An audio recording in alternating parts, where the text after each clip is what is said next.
Hey guys, it's Mcfixit here. We are going to be replacing this old 20-year-old fan with one of the Costco ones. It is the Hunter Avia II. It does have a remote. This is a 2 switch on the wall over here. We'll have one for the light and one power for the fan, but we'll be making it into a remote. It is a little different wiring than what the brochure shows you on the instructions.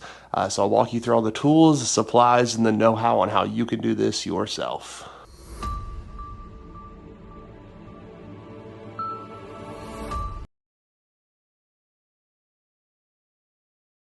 So these are the tools and the supplies that I used. I went to Costco. I got their Hunter Avia II indoor 52-inch. This allows you to mount it on a flat ceiling or an angled. We're working on an angled ceiling. Does come with the remote, included light bulbs, 2 different fan color blades.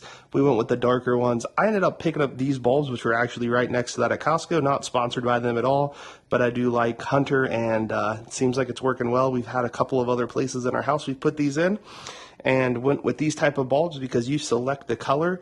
So if you like the soft white or the cool day light, I do like the cool version of things. And so we used a Phillips screwdriver on a drill. This is a little M12 Milwaukee, some kind of wrench that helps you tighten down the little nut that's right back here. You want another kind of Phillips tool as well, screwdriver, so you can get some of those tighter areas. I used a pair of wire cutters and strippers. You may want something like this. This is a non-contact voltage detector. Works really well to make sure you are safe. You're going to want a utility knife of some sort to cut things open. Optional is a pair of needle nose pliers. Not on this video, but on a previous one, I did actually need to use these to help pull some stuff through. That's optional. A little bit out of frame, you can see the ladder in the back. So we're going to go ahead and turn off the breaker for this. So I'm going to go out into the garage where it's located and turn it off. And you'll see it turn off right here on the fan and light, just to make sure we don't have any live power. So we're going to come on out here to the breaker box and figure out which one it is. There are quite a few breakers on this, so take your time to read. Go ahead and flip your breaker, and once that has been flipped, you should have the lights turn off. Now I always like to go ahead and turn off both switches. Once you do have the power off, the next step is to go ahead and let the fan stop, and then we're going to go ahead and disassemble whatever we need to and remove the old fan. And because of where this is located, I am going to have to use some kind of ladder, and so get whatever is best for you, and that will enable you to be able to get to the right height to be able to do it.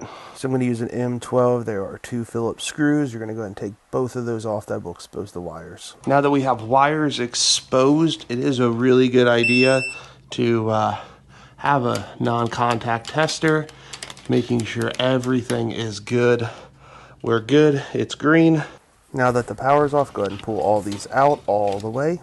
And one thing I've learned a long time ago is always take a picture, even because ours is going to be set up a little different. But it is just good to know what originally worked in case anything is wired incorrectly. And then you'll want to label it correctly. So go ahead and snap a picture of that. Go ahead and remove those wire nuts. I like to put it back on the one wire that's in the ceiling. And then you can remove the ceiling fan itself. And then pull off the bracket. It just slides right off, and the bracket's just 2 screws. Go ahead and take a utility knife, carefully slice along the lines.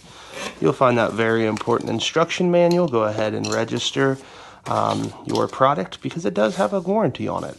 So it is a free time limited life warranty. I don't know what that actually means, but people say it's good. I'm only saying that because most warranties aren't that great. Go ahead and take the plastic covers off.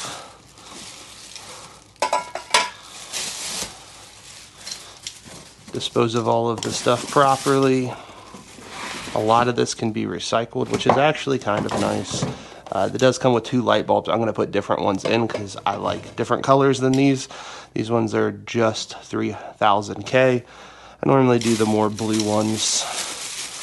Inside here, this is where you're going to find most of everything you need to hook it up. So make sure to find that. If anything's missing, always take it back to the store and just get another one. And this is the heaviest part of the whole thing, right there.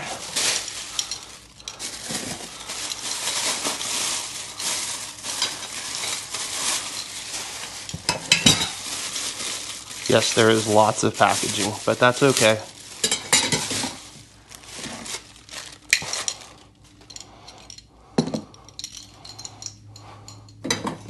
I'm gonna leave the glass bulb and the blades kind of intact for this moment in time. I'm gonna go ahead and put that on my ladder. Inside this package here has your remote, some new batteries, and some extra wire nuts, and then a guide to how it works, which is actually kind of nice because there's not a lot of controls on this, and so you'll want to know what the quick buttons all mean. Go ahead and push this direction. That gets your battery cover open. And it does come with 2 quality batteries. Put those in correctly. Match up the positive and the negative to the correct side. It's ready to rock and roll. So first thing I'm going to go do is go ahead and flip this upside down. You can go ahead and take your important warning off. That's really important to put off to the side. But you really do want to be serious. You do not want to die. It is important that we actually tie this screw down with a wrench. So we're going to pull that out. Going to get the wires. This piece goes on first.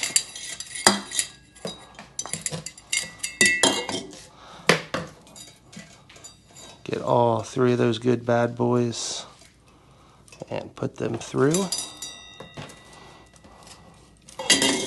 Then we can go ahead and just spin this guy on by hand.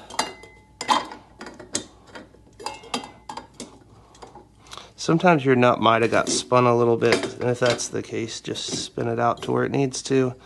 This thing should spin down in here pretty freely for the most part.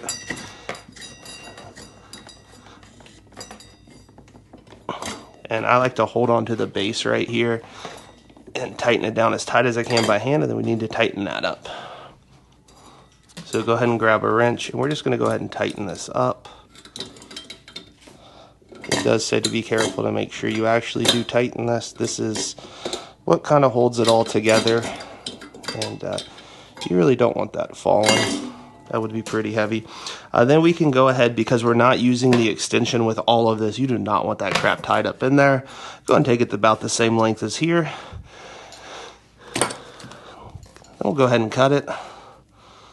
I like to do all this on the ground because then you're not on a ladder doing this. Then we'll go ahead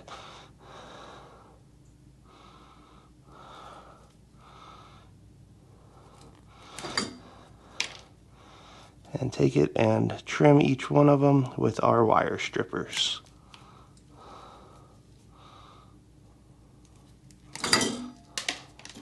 Then that is nice and clean. This is nice and clean. This will eventually slide onto here. But we'll go ahead and install this little bracket first. So we'll go ahead and grab our piece and the screws with the washer.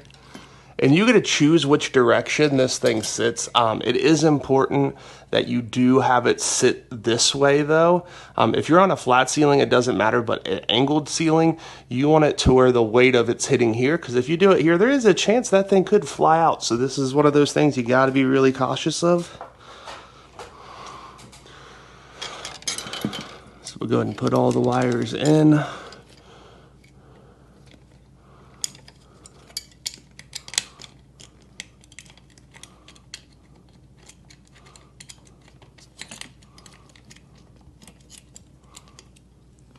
And I just have that thing in there, finger spun.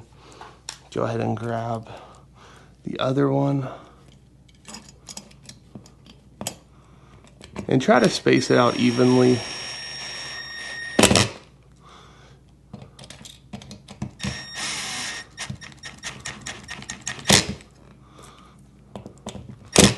I'm liking that right there.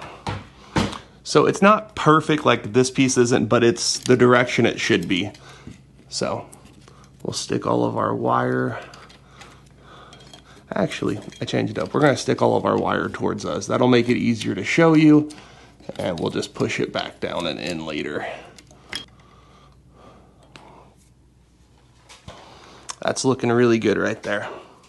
So we'll go ahead and take the motor and we will go ahead and stick it up and in just like so, which is going to be hard for you to see the wiring, but I'm going to do my best to get it to where you can see it. I'm going to go ahead and pull through while I'm already up here those wires just like so, and I like to spread them out just so you can see all of them. So I found a way to get you a little closer to it, which will be helpful in this next segment, because we got to go ahead and wire this bad boy in. First thing I like to do is go ahead, this is weird, put this stupid thing in. This is your remote, and make sure it's going to fit, and it does. Because if this can't fit back in there, it's kind of pointless. But we're going to go ahead and stick it down in like that for now, just because it's a little easier to do. If it doesn't have enough clearance, you're probably going to have to add washers. Never had that issue, but I just still like to check it before I wire it all up. So I'll have the wiring diagram down in the corner on what I'm exactly doing. We're going to go ahead and spin these guys off, because now it's time to wire. We are going to use their included wire nuts. And how we do this, you are going to need 6 of them, and they do provide that many. You'll just have to reach into one of the other packets to get a couple more wire nuts. So that star one has 4 of them in it. Then the package with the remote does have a few more in it, so you want to grab the one from the wire nut from that other package. So the first thing we're going to do is get all of the white wires. We do want to try to make this as neat as possible as well, but it does become a little difficult. So go ahead and get all of the white wires, and we're going to put all of them in one wire tie. Make sure when you're doing the wire tie that you are actually really twisting it. You can see there it's twisted over itself. I'll then test it by pulling it. So all the white wires are together. Gonna go ahead and hide those up in there.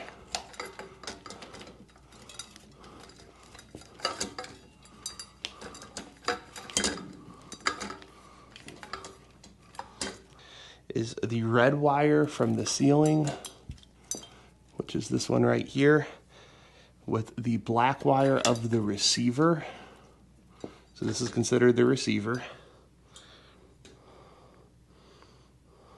And those two will go together.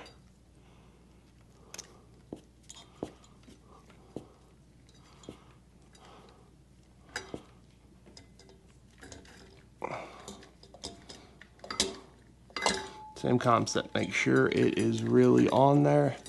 Then we can go ahead and put that one up in.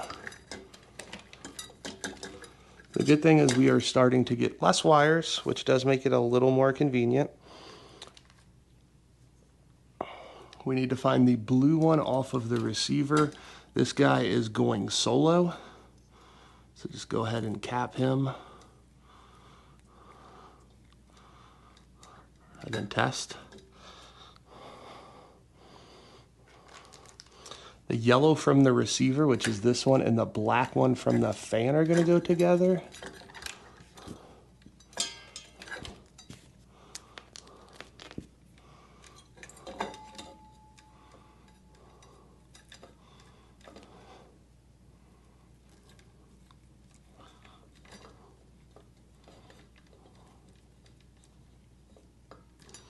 That right there is good.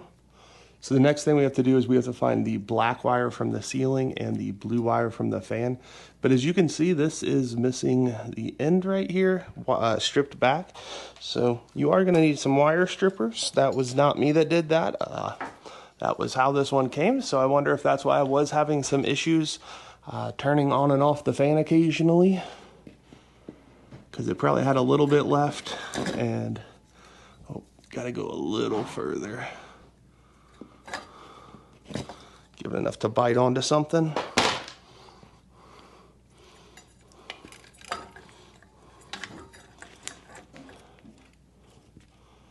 So we'll go ahead and grab those two and put them together.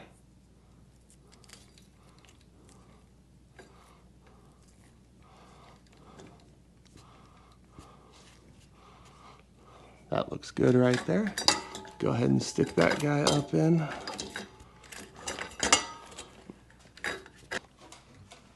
I think I said 5 wire nuts. I meant 6. And the last thing is all of the grounds together. So you have this one with the green line on it, this one with the green with the yellow line on it, and then just your bare wire from the ceiling. So you have one from each of the 3 locations together to get a good ground.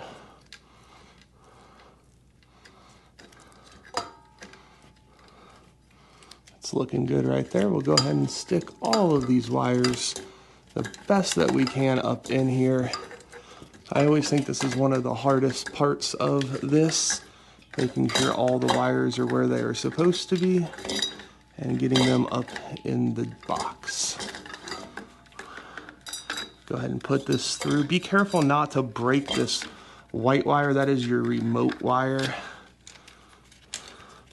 That one does seem like it's kind of flimsy, but it will just stick down in here. So I'm gonna go ahead and test pretty much everything. We're gonna go ahead and put power back on. We're gonna need one other piece to test a light real quick.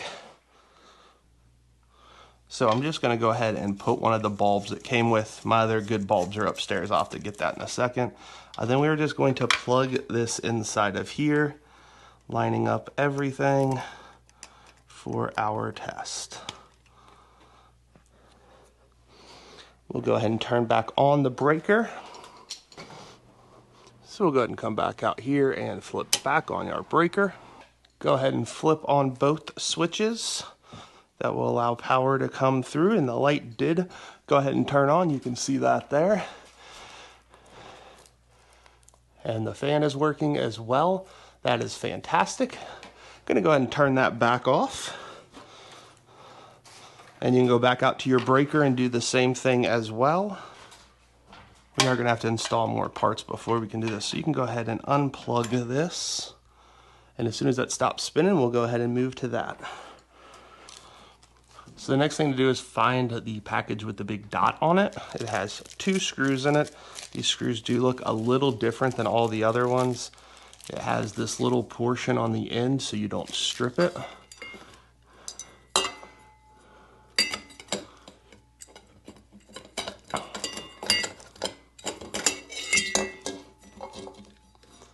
And this little guy's being a booger right now.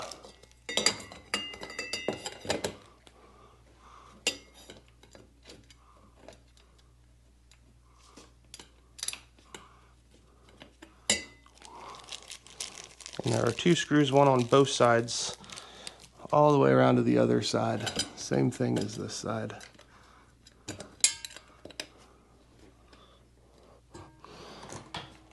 And then carefully tighten it down to it. You don't have to kill these.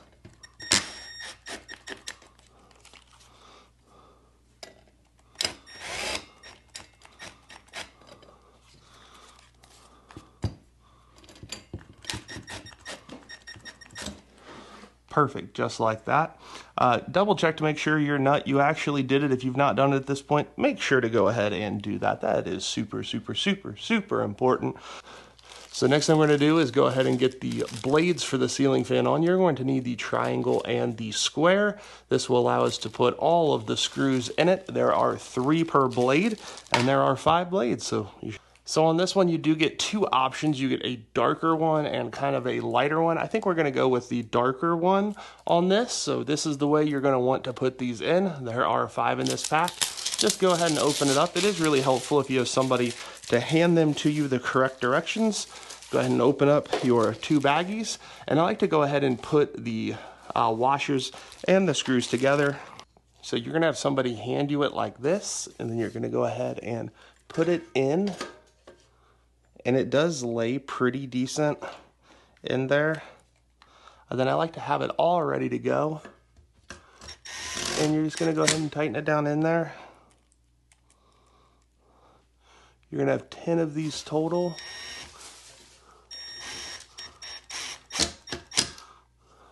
And so you're 1/5 done.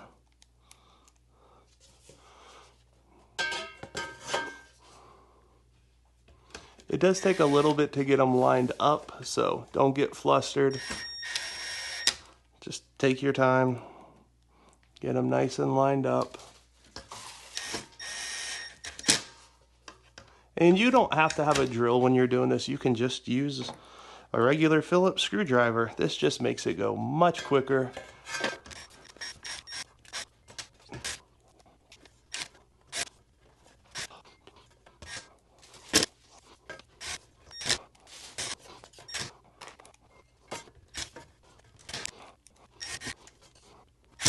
And you can go around and check all of them just to make sure that they are tightened properly. You're doing this with a drill. Go very slow. You don't have to push it all the way down. I'm just barely tapping on it, making sure all of them are in correctly. And I did all of them good so far. Just like that. Those are all great. So the next thing you're going to do is go ahead and pull this little piece down and get this rubber band off.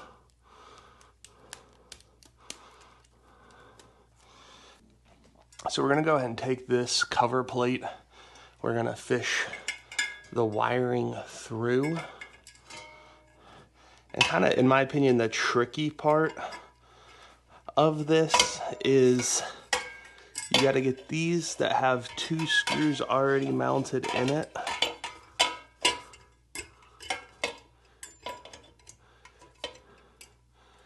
To go through. Then you also have to get this screw. And I've done a couple of these and it's not always perfect, so I try to do this screw first before tightening down the other ones so you can find exactly where that hole is. And this one is a little closer to the actual spot it should be. I did one upstairs in a room and it was really wonky. So tighten all of those down. You obviously could use a drill, but I think it's better to try not to strip these and just use a screwdriver. Next thing you're going to do is go ahead and grab this piece. We need to hook up the wiring connections. This one is labeled very well. I just had A's in the front here, and then there's L's in the back. So once you're hooked in properly, we have the same thing we had on the top. We have got to get these 3 screws in. This one does not have them where they're mounted on the bottom, but we need to spin this thing carefully to the left to lock all of them in place, which we did right there. Go ahead and spin these down hand tight as well. And then we'll go ahead and get 2 light bulbs out for us to be able to use. And I did get these ones from Costco. These ones do have a little thing that changes the color of light, so you get to choose the shade. And they were relatively inexpensive as well, right next to where my fan was located. So I just picked them up. I do know that this does come with 2 bulbs, but I like all of our lights to look the same in the house. So it just has this color selector, and I'm gonna put them all the way down to the bottom. We'll go ahead and spin these on. These ones are set to 65K. Spin those to where they are tight. And then we'll go ahead and get the glass. We do need to take it out of the bubble wrap. And you're gonna look for the indents. So you just push this up and then spin it to the right. We're gonna go ahead and turn back on our breaker and test everything. So we'll go ahead and come back out here and flip back on our breaker. And give it one little final test. We're gonna turn on the ceiling fan. Oh man, I like it. And so you can turn the ceiling fan up and down to your preference. The light matches the rest of our lights in this house. If you do have any questions, go ahead and comment in the comment section below. Thank you guys so much for watching. I hope you have a great day and this was a helpful video for you.